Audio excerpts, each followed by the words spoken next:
little bit behind DiPietro, but if it's on the other side of him, ahead of him, he's going to run a collision course with the safety man. With that ball high in the air, the receiver, Rocky DiPietro, also had a shot at it, as did Tripoli.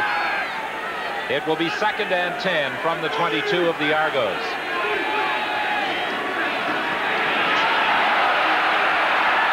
Carrigan trying to get to the outside, can't find anybody to throw to, managed to stay in bounds and then flipped it ahead. There is no flag on the play, but he flipped that ball ahead, but they're ruling that he had stepped out of bounds at the 12-yard line. Well, he was out of bounds, and I think that happened before he flipped the ball ahead, or there would have been a flag. It's close enough to call for a measurement. It appeared as though he was going to step out of bounds when he was being pressured as he raced towards the sidelines. But watch the alert move to stay inside the white marker. Alert moves there and good coverage downfield. Kerry Parker and Carl Brazeley had it covered well. You see Marlon Jones tried to get him, and as you say, the good move right here. He stops dead, and Marshall overruns him, and then he takes off down the sidelines. Now here's where he's going to step out, right there, and then he flips the ball. So the play was dead and whistle blown as soon as his foot hit the line. That would have been an illegal forward pass as he tossed it off to Rocky DiPietro. But he did run for the first down to the 12-yard line. 1st and 10, Hamilton. 9:45 is the time left to play in this opening quarter.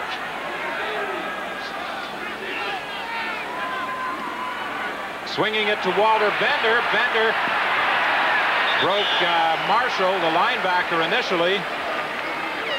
But Willie Pless came over to assist and brought down Walter Bender. That was a good effort by Marshall to come from an inside linebacker position to cover a back swinging out of the backfield and to make contact in the backfield. That's good defense. Bender with a big game against the Montreal Alouettes in that 42-7 triumph on Labor Day, a 3-touchdown effort. Carrigan throwing it for Stabler. Incomplete. Penalty flag on the play. Interference against Kerry Parker. And a good call it was. I mean, he had the outside position.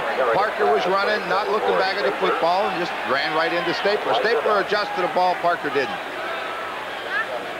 Explain what you mean by Parker running with his back to the football. Well, when you look right here, you see him running at the receiver, making no attempt to play the football. And if he would turn his head around and go up for the football, then have contact, it may not be called. But when you don't look for the ball and play the defender or the receiver and hit him, you're going to get a flag every time. Pass interference in that particular call, a rule that many fans don't always understand. Walter Bender from the 1st and goal from the 1 puts it into the end zone, and the Hamilton Tiger Cats are first on the board here at CNE Stadium in Toronto. Walter Bender carried. Not too difficult for Walter Bender to get into the end zone from just 1 yard away, although the Argos did try and stack it up. They stacked it up real well. In fact, watch how high Bender has to go to finally get over the goal line.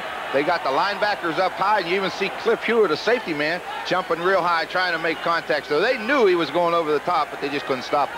Have boot, will travel. Paul Osbaldiston adds the conversion, and the Hamilton Tiger Cats lead the Toronto Argonauts by a score of 7-0, and will return with the Hamilton kickoff after this.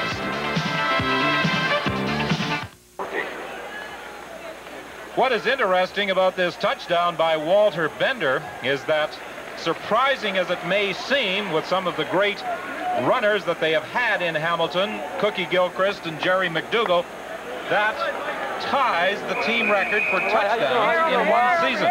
That is his 8th of the year, and Jerry McDougall had established the team record way back in 1957. Craig Ellis on the return out to the 43-yard line. That's where the Toronto Argonauts will scrimmage 1st and 10. I would have never believed that 8 rushing touchdowns would be a record, not with the teams that Hamilton has had over the years. They've had a very, very strong club, and it just surprises me. 18 yards on the return. So it's 1st and 10, the ball between the 42 and 43-yard lines. A run back of 16 yards by Craig Ellis on that kickoff by Paul Osbaldiston.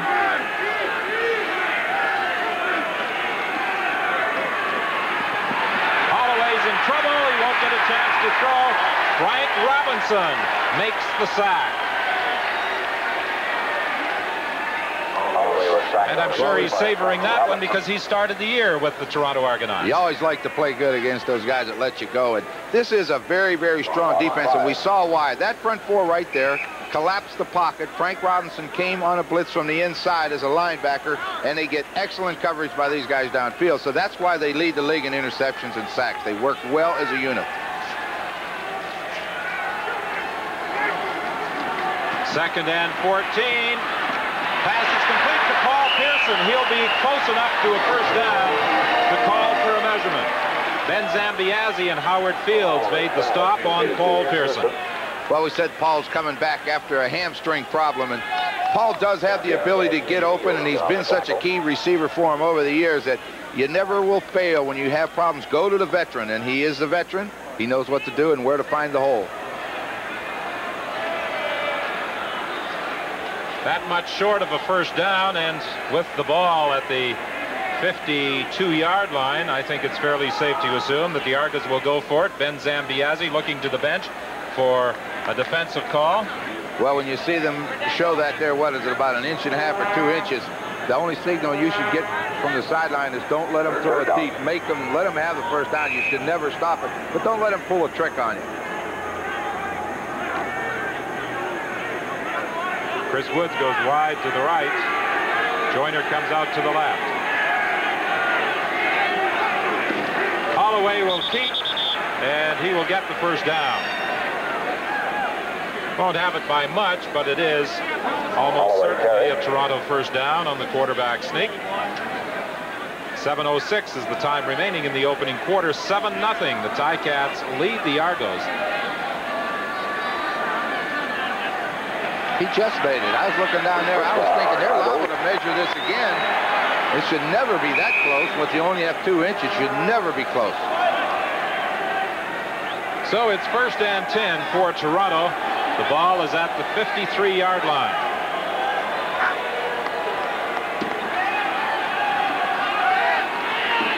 Holloway with a strong performance last week in the Argos' victory over the Ottawa Roughriders. Dumping it up. Warren Hudson fights his way for a gain of about 9. Mark Streeter came over to make the tackle. I think we're going to see a lot of that this afternoon, that screen pass, because when you get the pass rush that Hamilton does, they've got to slow it down. And a screen pass sometimes will slow them down. You get tired of it after a while, but you're going to have to throw it to keep the pressure off of you. The short yardage offense comes in for the Argos on 2nd and 1. The ball is at the 48 of the Hamilton Tiger Cats. Warren Hudson started the year as the backup to Bob Bronk. He has now moved into the #1 position as the blocking back for the Argos, but does occasionally get the ball. But the man primarily charged with the responsibility of carrying it is number 23, Craig Ellis, and he gets the first down. And he'll do a good job. He's only averaging about 3.5 yards per carry, but he doesn't carry that often. That's primarily a passing offense, so your running game will never be as strong. First and 10 Argos. The ball is at the 45 of Hamilton. 7-0. The Ticats lead it. A touchdown by Walter Bender.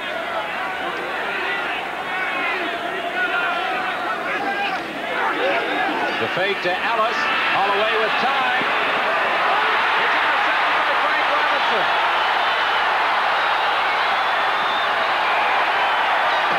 Either Holloway's arm was hit or that ball got away from him because he had a receiver wide open and he threw it directly into the arms of Robinson. Yeah, I'm not exactly sure. I didn't think the arm was hit. I think he just all of a sudden decided to pull the trigger on it, and he tried to pull it back, and he just couldn't do it. We'll see right here. It's play action. Now he's got some receivers crossing underneath. They do a good job. Give him time. He got bumped by his own man, but it wasn't a defender that got him. Willie Thomas, the center, collided with him, and that's what caused the problem. Interception number 27 on the air for the Ticats. Walter Bender on first down from the 43-yard line gets the call and picks up about 1 yard. Everybody back in Winnipeg? Well, his reference to Winnipeg, he lives there in the off-season and operates a business in Winnipeg during the off-season. He, of course, has played with Saskatchewan, Winnipeg, the Toronto Argonauts, and now Hamilton. And the Hamilton coaching staff was telling me before the game that he has made a big difference to their scheme because with his experience, they can do so many more things. And the speed. And that's the key. He's got the experience, the ability, and the speed to do it. Sideline pattern. The catch is made by Stapler, close to a first down. Taken out of bounds by Marcellus Green. Now, we said earlier that they like to throw to Stapler on a deep out. That time was about a 5-yard pattern. You better be careful of that one because Marcellus Green wasn't very far away. We liked Kerrigan the first time we saw him back on August 7th in that 36-30 loss to the Winnipeg Blue Bombers, and he has looked better with each outing, although he had impressive statistics in that game. He's got a lot of poise. He stays cool. He's relaxed. He knows, I think he knows his ability and what he can do and what he can't do, and I think he stays within those bounds. But the big thing is playing experience, and he will get better. He's got a great throwing motion, 6'4". He sees well, and he can run if he has to. And he seems to throw easily. That's the key. He doesn't force it. First and 10. The screen to Stapler. A lot of teams are having success with that hit screen, but on this call for the Ticats, it doesn't work as Kerry Parker takes Stapler out of bounds. There is also a penalty flag on the play. Holding the call against the Ticats, that will bring it back. Kerrigan, 6'4", 215 pounds, out of Northwestern via New England.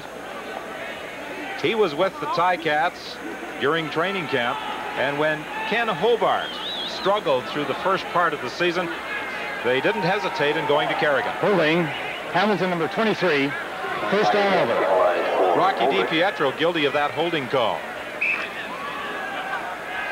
Well, they try to get that quick screen out there. You see Wayne Lee and DiPietro trying to block Carl Braisley, and you see he had a hold of him a little bit and got called.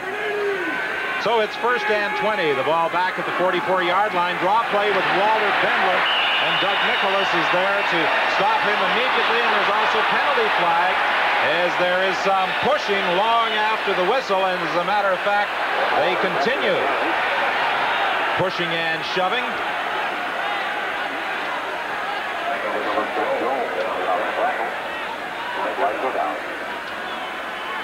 Referee Bud Ulrich sorting things out and signaling a roughing call against the Argos. You know, we talk about rivalries, and the Hamilton-Toronto is a great rivalry. I know we talked about the Winnipeg-Saskatchewan Labor Day game, but this is almost a hatred between these two clubs. I don't know what it is, but they just don't like one another at all. The fact that you can bust down the highway in about an hour from Hamilton to take in a game at CNE Stadium have something to do with it? I think that's probably most of it. Major foul, unnecessary roughness, Toronto number 70, first down. Doug Nicholas was guilty of that rough play. Well, you see Nicholas underneath. He's got good hold of Bender. Oh, took a pretty good swing at him. I guess that should get you 15. That's probably what caused all the other extracurricular activity. So it's a first down at the 29-yard line. An out pattern intended for Tony Champion, incomplete. He was being covered by Marcellus Green. Had a misread between Champion and Kerrigan. Champion was going to try to go deep. Marcellus Green just stepped up and drilled him.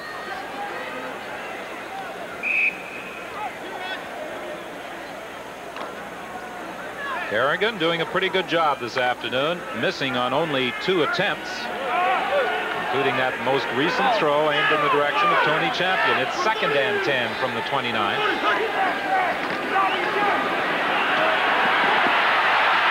Kerrigan having difficulty finding a receiver, goes to Wayne Lee, who tried to one-hand it. It will be third and 10. You were talking about Kerrigan earlier. That's what you have to like about Mike. He stood in there. He didn't panic. I think his primary receiver was Champion going deep. He was really covered well. He just stood in there, waited and waited, and finally found Lee across the middle, just threw it a little high, but took his time. He didn't panic. You see the ball a little bit high. Tried to get it on one hand. You need 2 to catch him when they're that high. That's what you liked about Kerrigan the first time you saw him. Even though he was going to get some hits, he stood in there and threw the football. Paul Osbaldiston now with the field goal attempt from 36 yards out.